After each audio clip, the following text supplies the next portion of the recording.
Assalamualaikum warahmatullahi wabarakatuh. Sebelumnya perkenalkan, nama saya Reza Rizky dengan NPM 18702035. Di sini saya akan mempresentasikan tentang kapasitor tegangan tinggi. Kapasitor tegangan tinggi adalah peralatan yang digunakan pada instalasi listrik tegangan tinggi, terutama untuk memperbaiki faktor daya Cosby sistem tenaga listrik. Umumnya pada jaringan listrik adalah yang dipakai itu beban induktif. Beberapa beban induktif antara lain yaitu seperti heater, neon, motor listrik, dan lain-lain. Sehingga beban listrik kebanyakan adalah beban induktif. Untuk mengurangi dan mengurangi komponen daya induktif ini diperlukan kompensator yaitu kapasitor bank. PLN membebankan biaya kelebihan pemakaian KVARH. Rata-rata faktor dayanya adalah Cosby kurang dari 0,85. Di sini ada jenis-jenis kapasitor tegangan tinggi. Yang pertama yaitu kapasitor sistem tenaga listrik. Selanjutnya kapasitor lab tegangan tinggi. Dan yang ketiga kapasitor pembangkit frekuensi tinggi. Kapasitor sistem tenaga listrik. Jenis kapasitor tegangan tinggi yang digunakan pada sistem tenaga listrik adalah yang pertama, kapasitor daya frekuensi 50 atau 60 Hz. Kapasitor ini sendiri dibagi lagi menjadi 3 jenis, yaitu kapasitor shunt, kapasitor seri, dan kapasitor penyadap.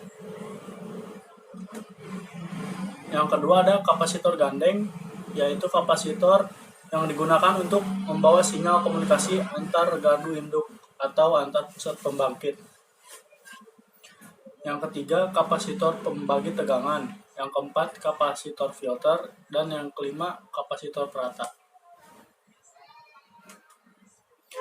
Di sini ada gambar yaitu satu unit kapasitor daya, yang kedua kapasitor pada pemutus daya, dan yang ketiga yaitu pembagi tegangan. Selanjutnya ada kapasitor yang digunakan di lab tegangan tinggi, yaitu yang pertama kapasitor perata, yaitu kapasitor yang digunakan untuk meratakan gelombang tegangan keluaran pembangkit tegangan tinggi searah. Yang kedua ada kapasitor impuls, yaitu kapasitor yang digunakan untuk membangkit arus tegangan tinggi impuls. Yang ketiga kapasitor standar, yang digunakan untuk pengukuran faktor-faktor rugi dielektrik. Yang keempat, kapasitor pembagi tegangan, yaitu kapasitor yang digunakan untuk pengukuran tegangan tinggi. Selanjutnya yaitu kapasitor frekuensi tinggi, digunakan pada rangkaian osilator, pemancar radio komunikasi, tungku induksi, filter harmonisa, dan lain-lain. Jika frekuensi tegangan naik, maka rugi-rugi dielektrik pada suatu kapasitor semakin besar. Maka kapasitor frekuensi tinggi harus mampu memikul panas yang diakibatkan rugi-rugi dielektrik. Nah, di sini ada konstruksi sel kapasitor. Elektroda suatu sel kapasitor biasanya terbuat dari aluminium foil panjang yang tebalnya kurang lebih 7 mikron dan dipisahkan oleh dielektrik tipis. Bahan dielektrik itu biasanya kertas khusus yang tebalnya kurang lebih 6-24 dikombinasikan dengan bahan impregnasi, film plastik, dan atau gabungan keduanya. Pemilihan tebal dielektrik bergantung pada tegangan kerja kapasitor. Tegangan yang dapat diterapkan antara lain di antara dua foil adalah 2 kV. Selanjutnya ada gambar konstruksi sel kapasitor. Yang pertama kita lihat di sini. Untuk memenuhi kapasitas daya yang diinginkan, maka beberapa sel kapasitor dihubungkan paralel. Kita bisa dilihat gambar. Sedangkan untuk memenuhi tegangan yang diinginkan, maka beberapa sel kapasitor dihubungkan secara seri.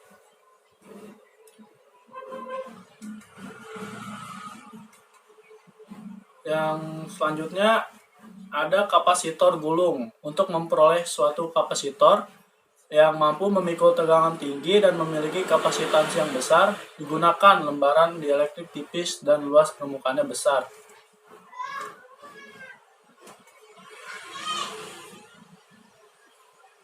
Di sini ada gambar sambungan seri eksternal kapasitor gulung,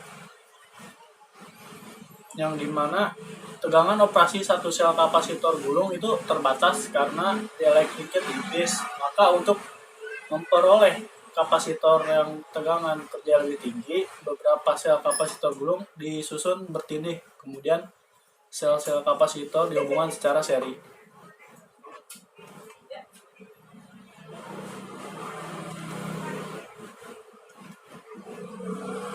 Selanjutnya ada jenis konstruksi unit kapasitor. Kapasitor daya umumnya terbuat dari kumparan gulungan plat yang dipres dalam bentuk paket kubus. Di sini ada gambarnya, di sini ada keterangan.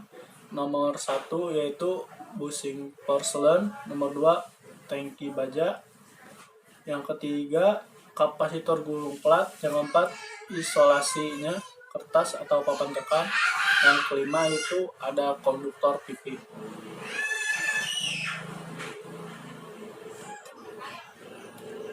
Jenis konstruksi unit kapasitor. Kapasitor impuls harus memiliki indukasi yang rendah, baik indukasi yang terjadi dalam gulungan maupun terdapat pada ujung terminalnya. Agar induktansi kapasitor rendah, maka terminal dibuat dari konduktor pita atau konduktor koaksial. Di sini ada konstruksi unit kapasitor. Yang ini adalah terminal yang berbentuk pita.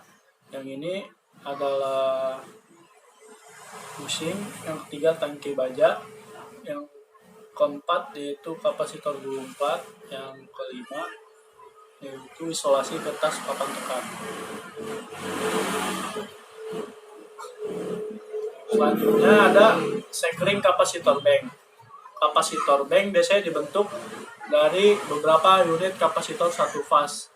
Mula-mula beberapa unit kapasitor dihubungkan paralel membentuk satu kelompok kapasitor. Kemudian kelompok kapasitornya dihubungkan secara seri membentuk kapasitor bank satu fase. Selanjutnya, tiga kapasitor bank satu fase dihubungkan bintang atau delta untuk memperoleh kapasitor bank 3 fase. Kapasitor bank biasanya dilengkapi dengan sekring untuk memutus arus jika terjadi hubung singkat atau kerusakan pada unit.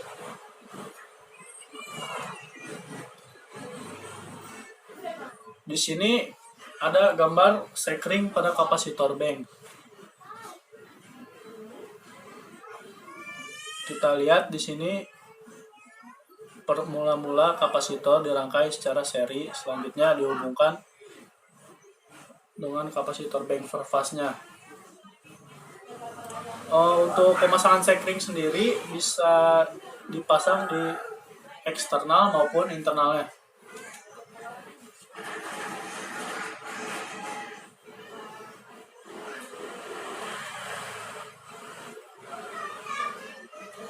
Ada kalanya kapasitor bank itu tidak dilengkapi dengan sekring. Dalam hal ini, beberapa unit kapasitor dihubungkan secara seri membentuk suatu rantai kapasitor. Kemudian beberapa rantai kapasitor dihubungkan secara paralel membentuk kapasitor bank satu fase. Jika satu unit kapasitor rusak atau terhubung singkat, kenaikan arus pada rangkaian dua kapasitor bank tidak signifikan, sehingga kapasitor bank tetap dapat beroperasi.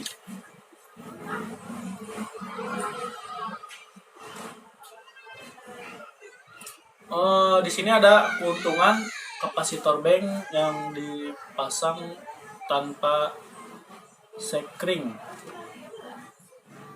yaitu dilihat dari instalasinya, biasanya dia lebih sederhana dan kompak, biaya instalasi juga lebih murah. Peluang bagi binatang atau material eksternal untuk menghubung singkatkan konduktor kemungkinannya sangat kecil. Yang terakhir, keuntungannya tidak membutuhkan ruang untuk sekring. Selanjutnya ada kelemahan kapasitor tanpa sekring. Unit kapasitor yang rusak biasanya harus diganti dengan kapasitor yang spesifikasi dan dimensinya sama, sehingga harus selalu ada cadangan biasanya. Dan untuk menemukan unit kapasitor yang rusak dan mengganti kapasitor baru memerlukan biaya waktu yang lama. Jika terjadi arus ke tanah akibat ketidakseimbangan kapasitansi, relay arus tanah bekerja memisahkan kapasitor bank dari sistem dan hubung singkat antara bushing dan bagian internal kapasitor bank dengan tangki, membuat sistem mengalami gangguan hubung singkat fast ke tanah dan mengakibatkan pemutus daya terbuka. Di sini ada kondisi operasi kapasitor. Umumnya kapasitor dapat beroperasi kontinu melebihi spesifikasi normal kapasitor. Bisa kita lihat di tabel batas tertinggi dari operasi kapasitor. Tegangan puncaknya batas tertinggi nominal 120%, tegangan efektif biasanya 110, jenis operasi daya reaktifnya 135% dan arus 180%. Di sini ada beberapa hal yang mempengaruhi temperatur sekitar dan temperatur operasi suatu kapasitor, antara lain radiasi matahari dan sumber panas lain di sekitar kapasitor, keluaran daya reaktif karena keluaran daya reaktif sebanding dengan rugi-rugi pada kapasitor. Yang terakhir ada jarak antar kapasitor.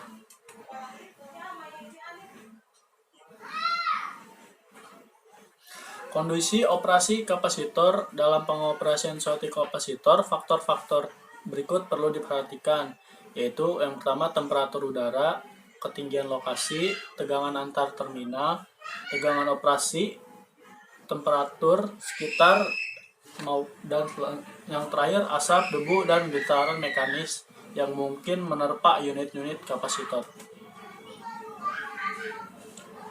Di sini juga ada upaya yang bisa dilakukan untuk memperpanjang unit umur suatu kapasitor bank. Dilakukan caranya antara lain susunan unit kapasitor harus memiliki jalan untuk sirkulasi udara. Selanjutnya, menempatkan kapasitor di kawasan temperatur rendah. Yang terakhir, mendinginkan kapasitor dengan udara paksa.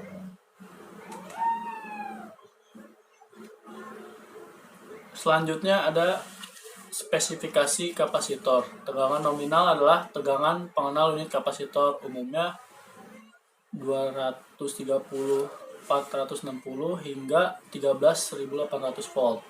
Daya nominal.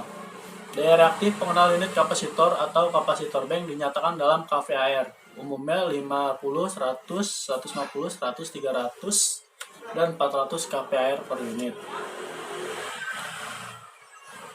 Selanjutnya ada frekuensi kapasitor bank untuk perbaikan faktor daya adalah 50 atau 60 Hz. Temperatur sekitar maksimum. Temperatur rata-rata udara di luar kapasitor yang tertinggi dalam satu hari biasanya antara 40 sampai 46 derajat Celcius, bergantung terhadap cara pemasangannya. Level tegangan impuls adalah ketahanan suatu kapasitor memikul tegangan lebih impuls. Selanjutnya resistor perluan dan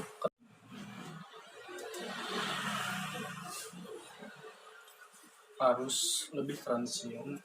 Spesifikasi kapasitor. Ketika suatu kapasitor dienergisasi atau diregerisasi pada kapasitor mengalir, arus lebih transient. Kemampuan suatu kapasitor memikul arus lebih transient bergantung pada probabilitas peristiwa arus lebih transient tersebut dalam setahun.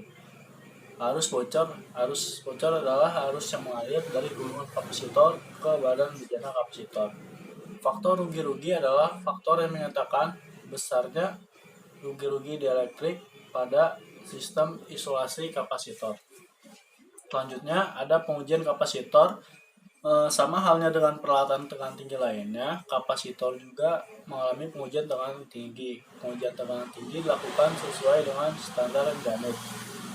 Pengujian kapasitor ada tiga uji, yaitu uji jenis, uji rutin, dan uji lapangan.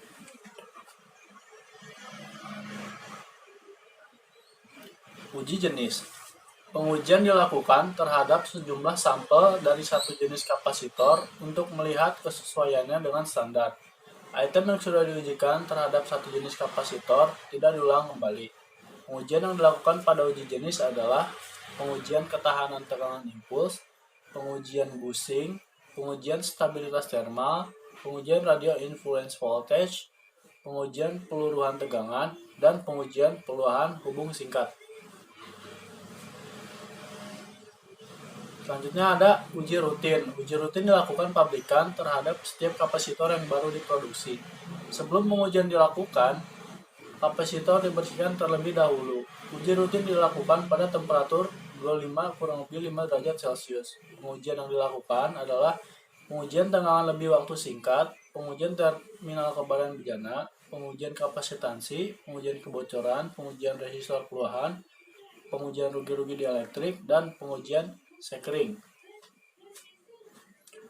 Selanjutnya yang terakhir yaitu ada uji lapangan. Setelah pemasakan suatu kapasitor selesai dan sebelum kapasitor dienergisasi, diadakan lagi pengujian di lapangan. Tujuan pengujian ini adalah untuk meyakinkan bahwa spesifikasi kapasitor tidak berubah walaupun kapasitor telah mengalami goncangan selama pengangkutan dan pemasangan.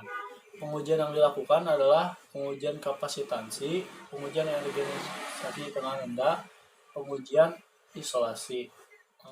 Mungkin cukup sekian yang dapat saya presentasikan, kurang lebihnya mohon maaf.